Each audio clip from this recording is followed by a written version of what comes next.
Hello అండి, అందరికీ నమస్కారం. Welcome back to our channel. Secretary కథ తర్వాత భాగం తెలుసుకుందాం. రాజశేఖరం వెళ్ళిపోయిన తర్వాత శివరాం వస్తాడు. శివరాంని మనం పెళ్లి చేసుకుందామా అని అడుగుతుంది జయంతి. అతను ఆశ్చర్యపోయి, ఒంటరిగా ఉంటే ఇలాంటి ఆలోచనలే వస్తాయి, కాబట్టి ఒంటరిగా వదలవద్దని రాజశేఖరం గారితో చెప్తాను అని చెప్తాడు. జయంతికి కొట్టాలన్నంత కోపం వచ్చింది. శివరాం వెళ్ళిపోయాడు. తర్వాత సునంద వాళ్ళ ఇంటికి బయలుదేరుతుంది జయంతి. నడుచుకుంటూ వెడుతూ ఉండగా దారిలో ప్రకాశం కారు కనిపిస్తుంది. ప్రకాశం, కారు ఎక్కండి, నేను సునంద వాళ్ళ ఇంటి దగ్గర దించుతానని చెప్తాడు. కారు ఒక డాబా ముందు ఆగుతుంది. ఇదేమిటి అని ఆశ్చర్యపోతుంది. ఇది మా ఇల్లు, ఓ అరకప్పు కాఫీ తాగి వెడుదురు గాని రండి అంటాడు. దిగండి, పర్వాలేదు, నేను అదృష్టంగా భావిస్తాను అని అన్నాడు. జయంతి దిగి లోపలికి వచ్చింది. గది కంటే పెద్దగా, హాలు కంటే చిన్నగా ఉన్న రూము.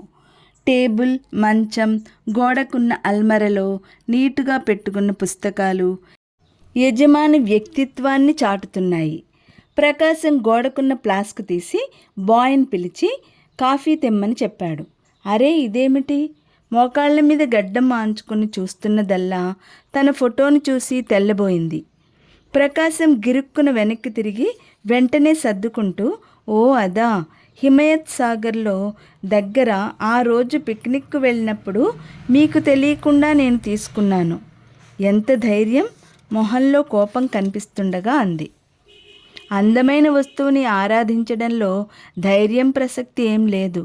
మీకు అభ్యంతరం ఏమైనా ఉంటే ఆ ఫోటో మీరు తీసుకెళ్ళిపోవచ్చు, కానీ వెనుక ప్రజెంటెడ్ బై ప్రకాశం అని వ్రాసిగానే ఇవ్వను. ఈ ఫోటో ఇక్కడ చూస్తే ఎవరైనా ఏమనుకుంటారు? ఎవరూ చూడరు. అసలు దాని స్థానం నా పెట్టెలో. ఉదయం ఎందుకో సర్దుతూ తీసి టేబుల్ మీద పెట్టి మర్చిపోయాను. అందాన్ని పొందాలంటే అదృష్టం కావాలి. ఆరాధించడానికి టైం ఉంటే చాలనుకుంటాను అన్నాడు. బాయ్ కాఫీ తీసుకురావడంతో ప్రసంగం ఆగిపోయింది. చెప్పండి, ఇంకేమిటి విశేషాలు? శివరాం ఈ మధ్య కలిశాడా? కాఫీ కప్పు అందిస్తూ అడిగాడు. జయంతి కనుబొమ్మలు ముడుచుకున్నాయి. మొహం కూడా ముకుళించుకుంది. ఇంత క్రితమే కనిపించాడు అంది ముభావంగా. ఏం, మీ ఇద్దరి మధ్య భేదాభిప్రాయం ఏమైనా వచ్చిందా? ఎందుకలా అడుగుతున్నారు? శివరాం పేరు చెప్పగానే మీ ముఖం అప్రియమైన సంగతి విన్నట్టుగా మారింది. సహజంగా మీరిద్దరూ మంచి స్నేహితులని నాకు తెలుసు. జయంతి నిట్టూరుస్తూ, స్నేహానికి నిర్వచనం చెప్పగలరా అంది. మన స్థితిగతులతో ప్రమేయం లేకుండా అన్ని వేళలా మన మనసుని అర్థం చేసుకోగలిగిన, అవసరంలో ఆదుకోవడానికి సిద్ధపడే మనిషిని స్నేహితుడని చెప్పుకోవచ్చు. అయితే నాకు శివరాం స్నేహితుడు కాడు. అంటే ఇంత క్రితమే నేను సహాయం అడిగితే కాదన్నాడు. నిజంగా? చెయ్యననడానికి ఎంత ధైర్యం? ఇంతకీ ఏమిటా సహాయం? జవాబు చెప్పలేదు.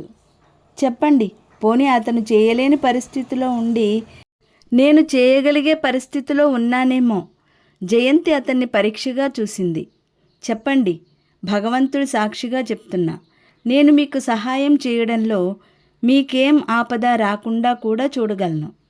ఈ ఊరు నుంచి పంపేసి నన్నెక్కడైనా ఓ 10 రోజుల పాటు దాచి ఉంచగలరా? ప్రకాశం తెల్లబోయినట్టు చూశాడు. ఎక్కడికైనా సరే, కానీ నా ఉనికి ఎవరికీ తెలియకూడదు. అతనింకా అలాగే చూస్తున్నాడు. ఎందుకు, ఏమైంది, అవన్నీ నేనిప్పుడు చెప్పలేను. తర్వాత మెల్లగా చెప్తాను. ఏం మాట్లాడరేం? ప్రకాశం ఇప్పటికి తేరుకున్నాడు. మీరంతగా ఊరి నుంచి వెళ్ళిపోవాలనుకుంటే ఈ రాత్రి ట్రైన్కి మిమ్మల్ని బెంగుళూరు పంపించగలను. జయంతి క్షణంసేపు ఆలోచించి వెంటనే నిశ్చయానికి వచ్చేసి, ట్రైన్ ఎన్నింటికి ఉంది అంది. మీరు నిజంగానే చెప్తున్నారా? ప్రకాశం అనుమానంగా చూశాడు. నిజంగా, భగవంతుని సాక్షిగా చెప్తున్నా. కొద్ది రోజులు నేనెక్కడుంది, చచ్చిపోయింది ఎవరికీ తెలియకూడదు, ముఖ్యంగా రేఖారాణికి. ప్రకాశానికి సగం అర్థమైంది. కారణం ఏమిటో తెలియదు, కానీ జయంతి రాజశేఖరం నుంచి పారిపోవాలనుకుంటోంది. అందుకే బహుశా శివరాం ఒప్పుకొని ఉండకపోవచ్చు అనుకున్నాడు. చెప్పండి, మీరు నన్ను దాచగలరా? దాచగలను. మళ్ళీ నిశ్శబ్దం ఏర్పడింది. కానీ నా దగ్గర డబ్బు లేదు. నాన్సెన్స్, డబ్బు గురించి కాదు, నా గురించా? నేనిది మనస్ఫూర్తిగా చెప్తున్నాను. మీరు నమ్మకపోతే నేను స్వయంగా వ్రాసి ఇమ్మంటే ఇస్తాను. ఇదంతా కేవలం నా ప్రోద్బలమేనని, ఇందులో మీకే భాగం లేదని. థ్యాంక్స్. వద్దు, మీ మాట చాలు. ప్రకాశం టేబుల్ దగ్గరికి వెళ్ళి ట్రైన్ గైడ్ తీసి చూశాడు. 3:30కి ట్రైన్ ఉంది, కాచిగూడ నుంచి. దానికి పంపే ఏర్పాటు చేయగలరా అంది. చేయగలను. నేనిప్పుడే బజారుకు వెళ్ళి మీకు కావలసినవి తీసుకొస్తాను అన్నాడు. తను వెళ్ళిపోతూ గది బయట తాళం వేసి పెడతాను. సాయంత్రం కాబట్టి ఎవరైనా రావచ్చు. మిమ్మల్ని ఇలా ఒంటరిగా చూస్తే బాగుండదు అన్నాడు. సరే సరే అంది జయంతి. ప్రకాశం బయట తాళం వేసి వెళ్ళిపోయాడు. ఏం చేస్తున్నాను? ఇది సరైందేనా? ఇందులో ప్రమాదం ఏమీ లేదు కదా అనిపించసాగింది మనసులో. ఉద్యోగం చూసుకోవచ్చు, మెల్లగా సునందకి మాత్రం ఉత్తరం రాయొచ్చు అనుకుంది. దాదాపు గంట అవుతుండగా ప్రకాశం తిరిగి వచ్చాడు. వెంట చాలా ప్యాకెట్లు ఉన్నాయి. తాళం తీసి లోపలికి వస్తూ చెప్పండి, అభిప్రాయం మార్చుకున్నారా అన్నాడు. లేదు లేదు దృఢంగా తలూపింది.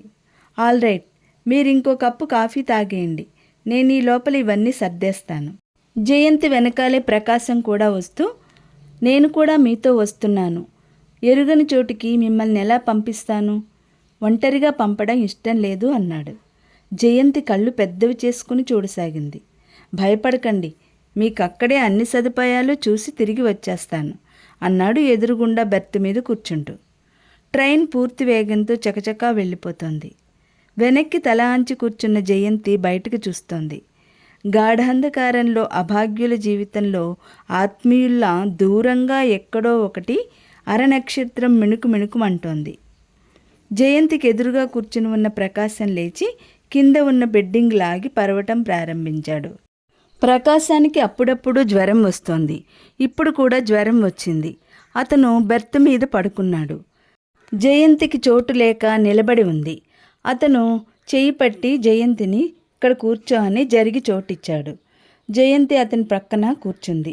తర్వాత, లాభం లేదు జయంతి, ఎక్కడా ఒక రూమ్ కూడా ఖాళీ లేదు. ఊళ్ళో ఏదో సభలు జరుగుతున్నాయట. ప్రకాశం బయట నిలబడి ఉన్న ట్యాక్సీ దగ్గరకు నీరసంగా తిరిగి వస్తూ అన్నాడు. ట్రైన్ దిగినప్పటి నుంచి తిరుగుతున్నాడు. ఎంత గాలించినా ఎక్కడా రూమ్ దొరకలేదు. ఇప్పుడెలా? ఏం చేద్దాం? సగం దిగులుగా సగం ఆదుర్దాగా అంది జయంతి.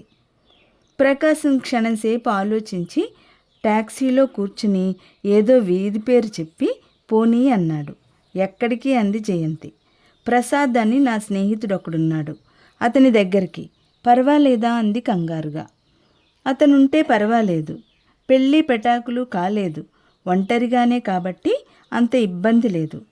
ఈరోజు రేపు ఎలాగో అతని రూమ్లో తంటాలు పడితే తర్వాత రూమ్ దొరకవచ్చు మనకి అన్నాడు.